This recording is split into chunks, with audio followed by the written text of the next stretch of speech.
प्रिय बच्चों नमस्कार। स्वागत है आपका आपके अपने channel one time exam study 0.5 में। तो रोजाना की भांति आज मैं फिर आपके सामने एसएससी जीडी कांस्टेबल के लिए बहुत ही महत्वपूर्ण एक प्रैक्टिस सेट लेकर आया हूं, जो कि आगामी परीक्षा के लिए बहुत ही उपयोगी है। तो बच्चों इसमें पहला क्वेश्चन है, भारतीय संगीत का जनक कौन सा वेद माना जाता है?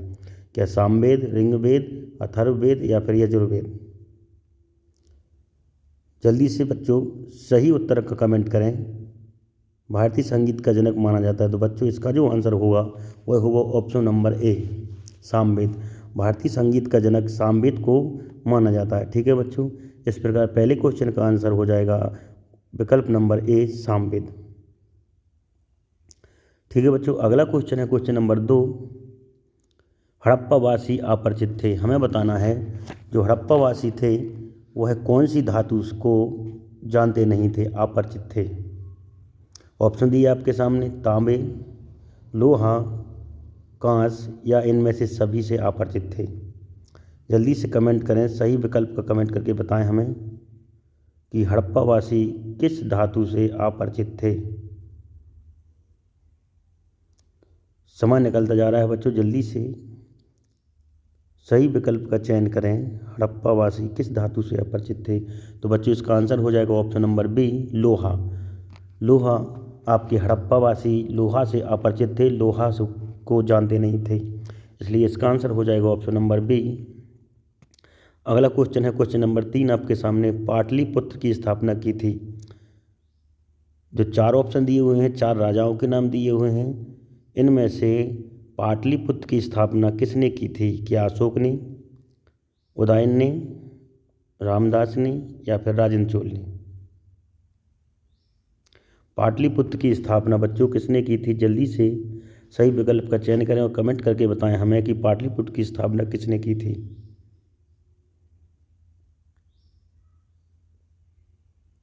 तो बच्चों इसका आंसर हो जाएगा ऑप्शन नंबर बी, उदयन ने पाटलिपुत्र की स्थापना की थी। ठीक है बच्चों, उदयन जो थे इन्होंने पाटलिपुत्र की स्थापना की थी। अगला क्वेश्चन है आपके सामने क्वेश्चन नंबर 4। चंदन के वृक्ष कहाँ मिलते हैं? बच्चों बहुत ही इंपॉर्टेंट क्लास है। एसएससी जीडी में ऐसे ही क्वेश्चन आएंगे जैसे हमने आपको बता रहे हैं। चंदन के वृक्ष कहाँ मिलते हैं? राजस्थान में, मणिपुर में, कर्नाटक में या फिर मध्य प्रदेश में? बच्चों हमारा मकसद है आपको सफलता दिलाना, और मैं गारंटी लेता हूं कि लगातार क्लास को देखें। जीके में आपके 20 में से 20 नंबर दिलाने की मैं आपको गारंटी देता हूं।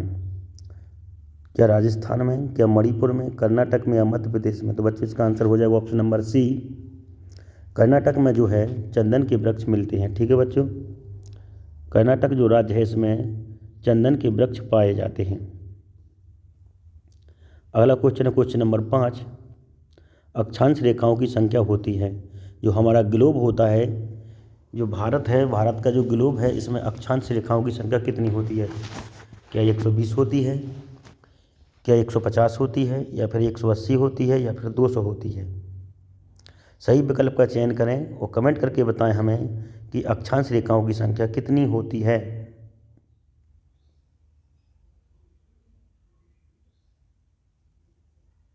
एक 120, 150, 180 या 200? तो बच्चों इसका जो आंसर हो जाएगा वो ऑप्शन नंबर सी, अक्षांश रेखाओं की संख्या जो है 180 होती है। ठीक है बच्चों, ऐसे ही क्लास को देखते रहें, लाइक करें, शेयर करें। अगला क्वेश्चन है, रसायन मंडल कहलाता है। जो आपके मंडल हैं, जो पृथ्वी के जो परतें हैं, वायुमंडल की जो परतें हैं, उनमें एक कोई रसायन मंडल कहलाती है, वह कौन सी है? क्या आयन मंडल, क्या क्षोभ मंडल, समताप मंडल या फिर मध्य मंडल? जल्दी से सही विकल्प का चयन करें और कमेंट करके बताएं हमें कि 6वें क्वेश्चन का आंसर क्या होगा। बच्चों आपकी सफलता ही हमारा मकसद है। आयन मंडल, क्षोभ मंडल, समताप मंडल, मध्य मंडल? तो बच्चों इसका आंसर हो जाएगा ऑप्शन नंबर डी, मध्य मंडल। रसायन मंडल कहलाता है मध्य मंडल, उसी को हम रसायन मंडल कहते हैं, उसी को हम मध्य मंडल कहते हैं। इसमें रासायनिक क्रियाएं होती हैं इसलिए कहते हैं। अगला क्वेश्चन है क्वेश्चन नंबर 7। एक देशांतर में अंतर होता है। जो देशांतर रेखाएं होती हैं इनमें प्रत्येक देशांतर में कितना अंतर होता है? क्या 6 मिनट का, क्या 4 मिनट का, या फिर 2 मिनट का, या फिर 5 मिनट का? जल्दी से सही विकल्प का चयन करें और कमेंट करके बताएं हमें कि एक देशांतर में कितना अंतर होता है।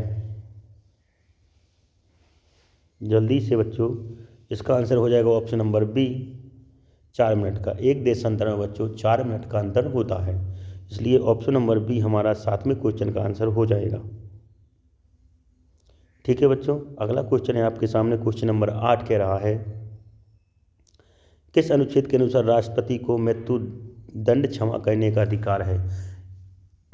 हमारे शासन में एक राष्ट्रपति ही ऐसा है जो मृत्युदंड को माफ़ कर सकता है। यदि हम राष्ट्रपति के पास पहुंच जाएं तो वह मृत्युदंड को माफ़ कर सकता है अनुच्छेद 72 के अनुसार, अनुच्छेद 212 के, अनुच्छेद 12 के, अनुच्छेद 112 के। जल्दी से सही विकल्प का चयन करें। तो बच्चों इसका जो आंसर होगा वह हो जाएगा ऑप्शन नंबर ए, यानी कि अनुच्छेद 72 के अनुसार राष्ट्रपति मृत्युदंड को क्षमा कर सकता है। ऑप्शन नंबर ए सही हो जाएगा। चैनल को सब्सक्राइब करें, लाइक करें और शेयर करें। अगला क्वेश्चन है आपके सामने, संसद के संयुक्त अधिवेशन की अध्यक्षता कौन करता है?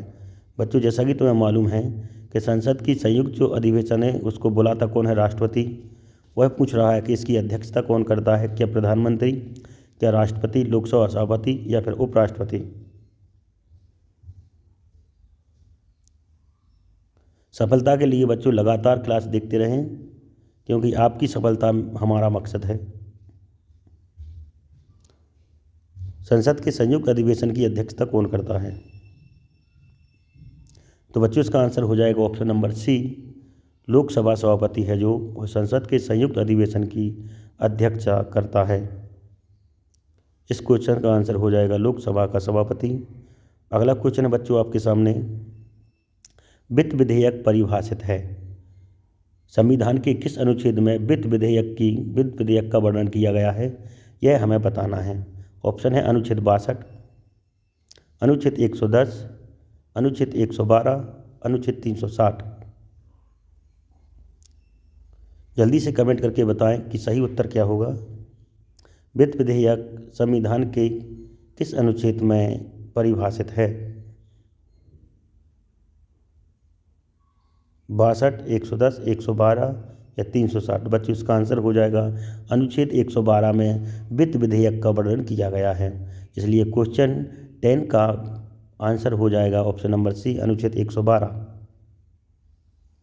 अगला क्वेश्चन है आपके सामने है 11वें नंबर का, संघ लोक सेवा आयोग के सदस्यों की संख्या होती है। बच्चों बहुत ही अच्छा क्वेश्चन है, प्रत्येक परीक्षाओं में यह क्वेश्चन पूछा जाता है। संघ लोक सेवा आयोग के सदस्यों की संख्या कितनी होती है? क्या 10 होती है, या 11, या 12, या फिर 3? मेहनत करने वालों की कभी हार नहीं होती और लहरों से नैया कभी पार नहीं होती, इसलिए कोशिश करते रहें, लगातार मेहनत करें, क्योंकि आपको परीक्षा के दिन बहुत कम बचे हैं, इसलिए लगातार मेहनत चाहिए। तो बच्चों इसका जो आंसर होगा ऑप्शन नंबर ए, संघ लोक सेवा आयोग के सदस्यों की संख्या होती है 10। संघ लोक सेवा के आयोग के सदस्यों की संख्या 10 होती है, इसलिए इस क्वेश्चन का आंसर हो जाएगा ऑप्शन नंबर ए। अगला क्वेश्चन है आपके सामने, शुद्ध रक्त का पीएच मान होता है। बहुत ही आसान क्वेश्चन है, सभी लोग जानते हैं। शुद्ध रक्त का पीएच मान होता है 10.5, 1.6, 12.9 या फिर 7.7। जल्दी से कमेंट करके बताएं कि 12वें क्वेश्चन का आंसर क्या होगा। जो हमारा रक्त होता है उसका पीएच मान बताते चलें साथ ही साथ बच्चों आपको। 7 होता है उदासीन, 7 से अधिक आपका क्षारीय हो जाएगा, 7 से कम अम्लीय हो जाएगा। तो शुद्ध रक्त का पीएच मान होता है, इसका आंसर हो जाएगा प्रिय बच्चों ऑप्शन नंबर डी, 7.7। शुद्ध रक्त का पीएच मान 7.7 होता है, इसलिए रक्त जो होता है हमारा क्या कहलाएगा? क्षारीय होगा। ठीक है बच्चों, रक्त क्षारीय होता है। अगला क्वेश्चन है हवा का वाष्प घनत्व होता है, जो घनत्व होता है वह हमें बताना है। हवा का वाष्प घनत्व होता है क्या 10.5, 14.4 या फिर 12.9 या फिर 18.8। सही विकल्प का चयन करें और कमेंट करके बताएं बच्चों में 13वें क्वेश्चन का आंसर क्या होगा। हवा का वाष्प घनत्व होता है।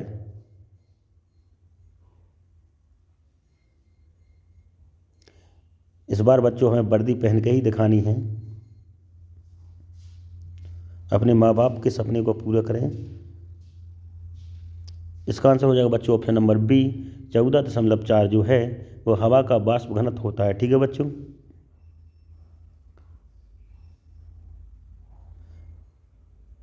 इस बार मेहनत जरूर रंग लाएगी। ठीक है बच्चों, अगला क्वेश्चन है चौथे नंबर का। पादपों में जल तथा खनिज का संचालन होता है। जो जल होता है, जो खनिज होता है वो किसके द्वारा पेड़ पौधों में बहता है या संचालन होता है। क्या जाइलम के द्वारा या फ्लोएम के द्वारा, ए और बी या दोनों के द्वारा या इनमें से किसी के द्वारा नहीं। पादपों में जल तथा खनिज का संचालन होता है। जल्दी से कमेंट करके बताएं बच्चों इस क्वेश्चन का आंसर क्या होगा। तो बच्चों इसका आंसर हो जाएगा option number A, xylem. Xylem के द्वारा जल तथा खनिज का संचालन होता है। ठीक है बच्चों, लगातार मेहनत करें, कोशिश करें सही आंसर देने का। इसका अगला क्वेश्चन है, सिगरेट लाइटर से निकलती है, जो सिगरेट लाइटर में गैस भरी होती है वह कौन सी होती है। क्या मीथेन गैस होती है, क्या ब्यूटेन गैस होती है या प्रोपेन गैस होती है या फिर इनमें से कोई नहीं। सिगरेट लाइटर से कौन सी गैस निकलती है।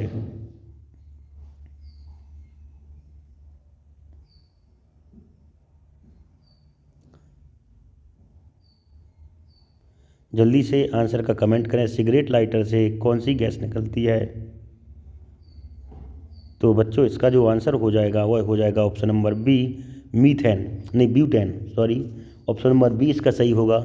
सिगरेट लाइटर से जो निकलती है ब्यूटेन गैस निकलती है। अगला क्वेश्चन है आपके सामने क्वेश्चन नंबर 16।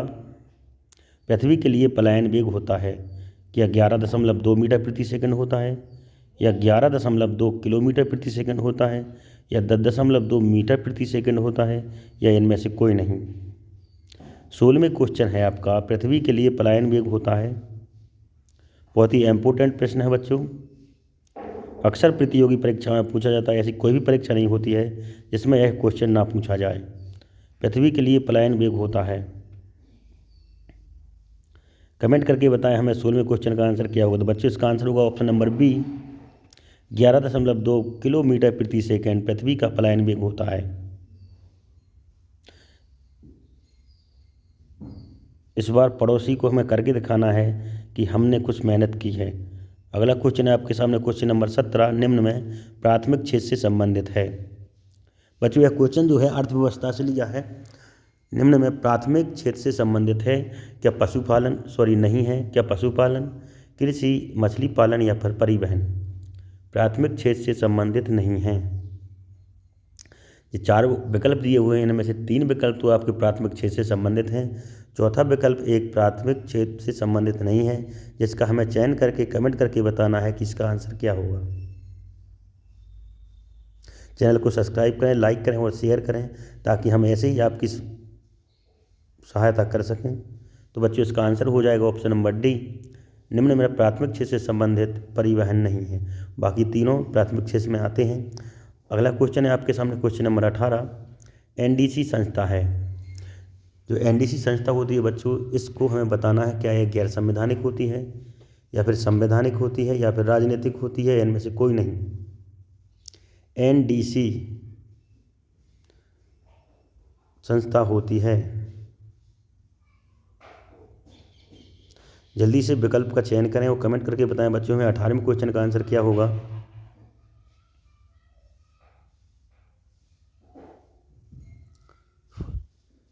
तो बच्चों इसका जो आंसर हो जाएगा वो हो जाएगा ऑप्शन नंबर 1, ये जो है गैर संवैधानिक। एनडीसी जो संस्था होती है बच्चों वह गैर संवैधानिक होती है। 18वें क्वेश्चन का आंसर हो जाएगा गैर संवैधानिक। अगला क्वेश्चन है आपके सामने 19वें नंबर का। मोनोजाइट है वो किसका है इसके, क्या तांबे का, क्या पारा का, क्या थोरियम का, क्या पोटेशियम का? जल्दी से कमेंट करें।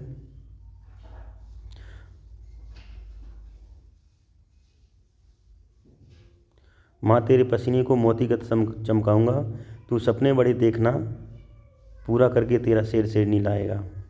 अपने माँ बाप के सपने को पूरा करना है तो कठिन परिश्रम करना पड़ेगा बच्चों, कठिन मेहनत करनी पड़ेगी, तभी आपकी मेहनत रंग लाएगी। क्योंकि इस क्वेश्चन का जो आंसर है वह हो जाएगा आपका थोरियम। मोनेजाइट है जो थोरियम का अयस्क है। ठीक है बच्चों, मेहनत करने वालों की कभी हार नहीं होती, वो लहरों से नैया कभी पार नहीं होती। मेहनत तो करना ही पड़ेगा, तभी हमें सफलता मिलेगी। रात दिन इकट्ठे करेंगे तब हमें सफलता मिलेगी। आज का लास्ट क्वेश्चन है बच्चों हमारा, भारत का अधिकतम जनसंख्या घनत्व वाला राज्य कौन सा है? जो हमारे राज्य हैं इनमें 4 विकल्प दिए हुए हैं, बिहार, केरल, अरुणाचल प्रदेश, हरियाणा। हमें बताना है कि इनमें से सबसे अधिक जनसंख्या घनत्व किस राज्य का है। तो बच्चों ये हमारी लास्ट क्लास अंतिम क्वेश्चन है।